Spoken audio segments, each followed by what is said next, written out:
Prego, senatore Bagnai. Grazie Presidente.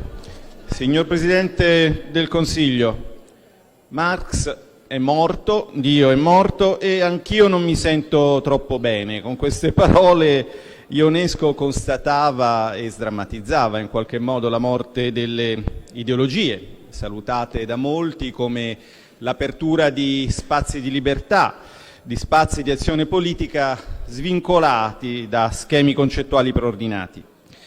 In Europa la morte delle ideologie si è tradotta nel considerare ammissibile un'unica ideologia, l'europeismo. La morte delle ideologie sta diventando l'assassinio del pluralismo e l'arma di questo assassinio è la criminalizzazione della propaganda. Di quale propaganda? Ovviamente di quella degli altri, di chi non aderisce all'europeismo liturgico di maniera, che qui spesso viene celebrato.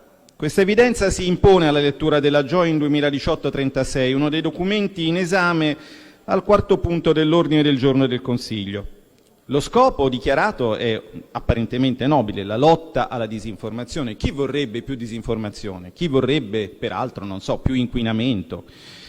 Nessuno naturalmente, ma il diavolo è nei dettagli e mi permetto di attirare l'attenzione sua e di quest'Aula su alcuni di essi, nonostante vi siano in questo ordine del giorno anche ben altre priorità. Ne evidenzio tre.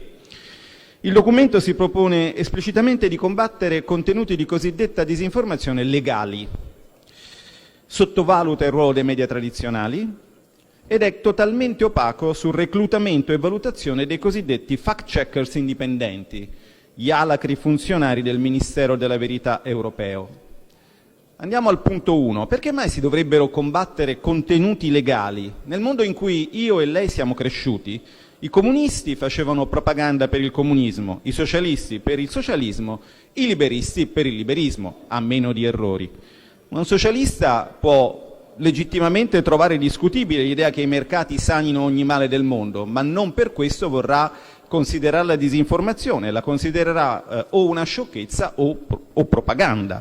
Personalmente sono lieto di essere vissuto in un mondo in cui a nessuno era ancora venuto in mente di criminalizzare la propaganda, che è legittima in un contesto di dialettica politica. Criminalizzare la propaganda per assicurare elezioni democratiche è una contraddizione in termini, una delle tante cui ci ha abituato l'europeismo liturgico. Punto 2. Il ruolo dei media tradizionali. Non si contano le informazioni fattualmente false propalate dai media tradizionali, giornali e televisioni. 3 esempi. Il 13 marzo scorso Massimo Nava, giornalista di un prestigioso giornale, ci diceva che l'Italia è un percettore netto di fondi dell'Unione Europea. Falso. Tutti zitti.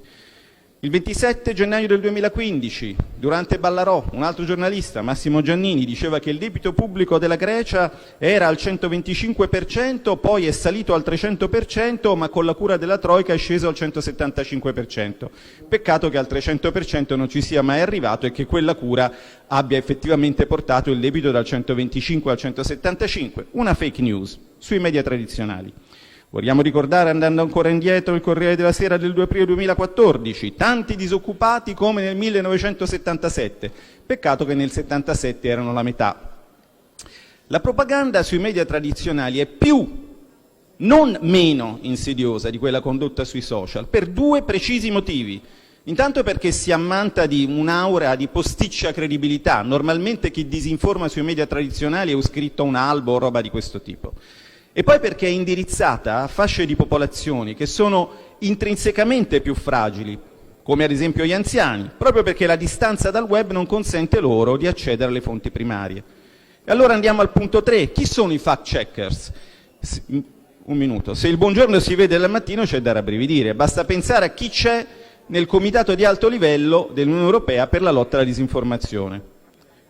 Gianni Riotta e Federico Fubini, 2 giornalisti che hanno attivamente promosso una propaganda politica ostile a questa maggioranza, anche con delle cadute, diciamo così, nella fake news. Basta pensare a quando Riotta negava che il secondo comma del primo articolo della Costituzione menzionasse la sovranità popolare, una fake news con l'aggravante dell'odio ideologico. La sollecito quindi, signor Presidente, ad analizzare il tema del contrasto alla disinformazione partendo dalla serena constatazione del fatto che questo compito, il contrasto, viene affidato a persone che hanno attivamente fatto propaganda contro il suo governo e questo dovrebbe suscitare in lei e in tutto questo governo una qualche attenzione. Da cittadino italiano io rifiuto con sdegno l'idea che il nostro Paese abbia bisogno di tutele esterne per vivere una democrazia compiuta. Lei che si è dichiarato nostro avvocato e difensore saprà difendere non solo l'interesse ma anche la dignità del popolo italiano da chi implicitamente lo assimila a una massa di decerebrati influenzabili da algoritmi sul web. Grazie signor Presidente. Grazie senatore Bagnai. È iscritta a parlare la senatrice Craxi, ne ha facoltà.